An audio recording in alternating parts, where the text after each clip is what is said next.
Hey, what's up my units? I am back here with another video. Today I just want to talk about is Kevin Durant. Even though I made it clear that I don't think he will be traded or he's impossible to trade for, I still see everyone entertaining the idea that he's gonna get traded. And I'm not even gonna lie, after seeing these trade scenarios, I actually believe that there is a chance he will get traded. So I'm just gonna go over the top 3 teams I feel like it will help out on both sides. So if you like this video, please like and subscribe, and that will actually help my channel by you liking my video. I mean, subscribing is free, so if you want to just go subscribe, that's very nice.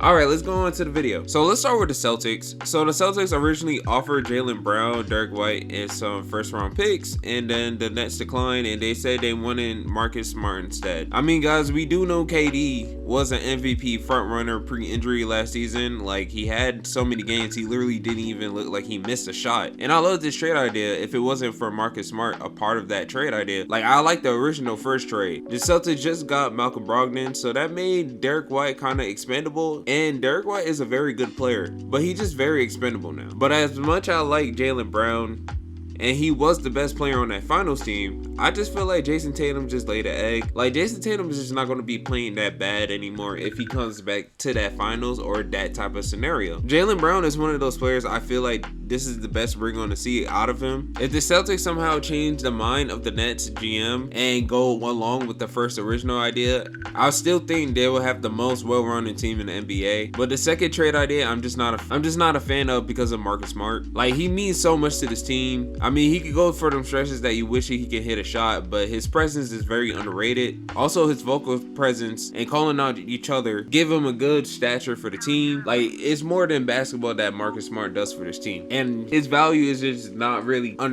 estimated with Marcus Smart. I think Kevin Durant will do wonders for this team. I mean, Jason Tatum and KD already played with each other in the Olympics, and they can coexist on the court at the same time. Jason would be the second scoring option, but KD playmaking and passing is very underrated. Also, if you pair KD with a good defensive scheme, he becomes a better player on the defensive end. I mean, we've seen that with the Warriors. So unless the Nets give up that idea for Marcus Smart, I'm taking this trade.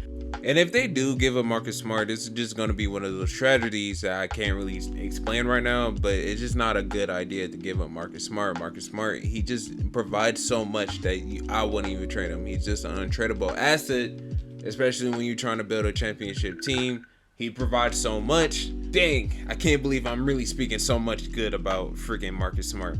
But all right, let's go on to the next one. So I'm looking at the Phoenix Suns.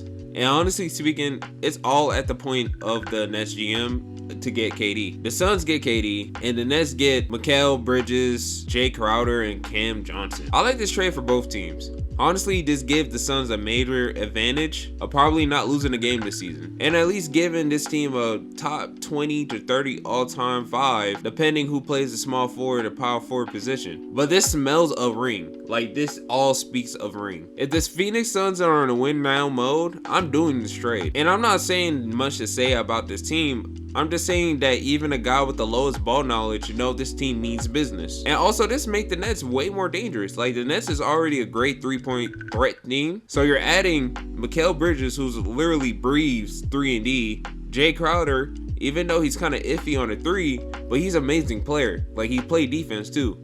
And also, you got Cam Johnson, who can start and come off the bench. Look, I see this as a win-win. I think it's a common misconception that only Kyrie Irving plays for the Nets. Like, he's the only other superstar there. But you have Ben Simmons with it too. So imagine Ben Simmons with a credible spacing and help on defense, like such as Mikal Bridges and Jay Crowder. This team will be way deadlier than how I'm exclaiming it. I honestly think this is one of the best out of the 3 because everyone somehow wins in this scenario. Now, surprisingly, I didn't put Toronto in here because they're not going to give us Scotty Barnes. But this trade seemed more logical.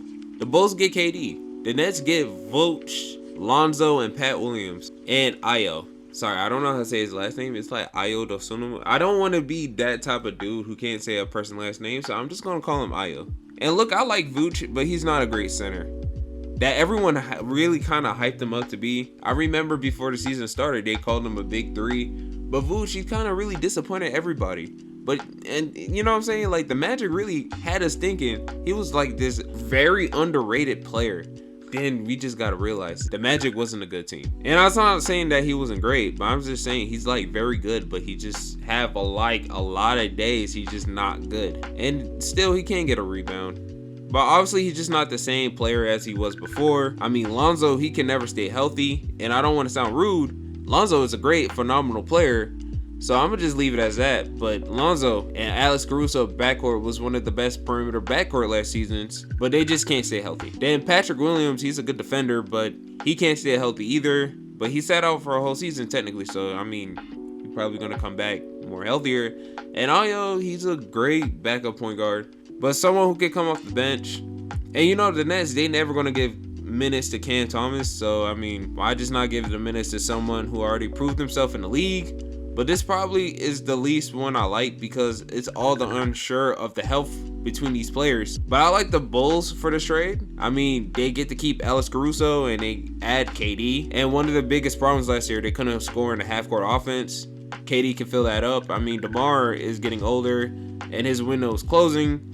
Then you have LaVine, who will have a lower load, so he can probably stay more healthier and not get more injury prone. And I think this trio is good enough to at least to the second round at max, you know. I mean, not max, at least, you know what I'm saying? So, and it also give him a true first scorer. I'm not saying DeMar DeRozan is not a true first scorer, but I'm saying you don't want DeMar DeRozan being your main guy on this team who's giving all your buckets. Like, I'd rather have KD. KD already proved himself, and DeMar shouldn't just be a main guy for a championship team. I honestly see the Bulls as a winner as this trade basis off the circumstances of right now.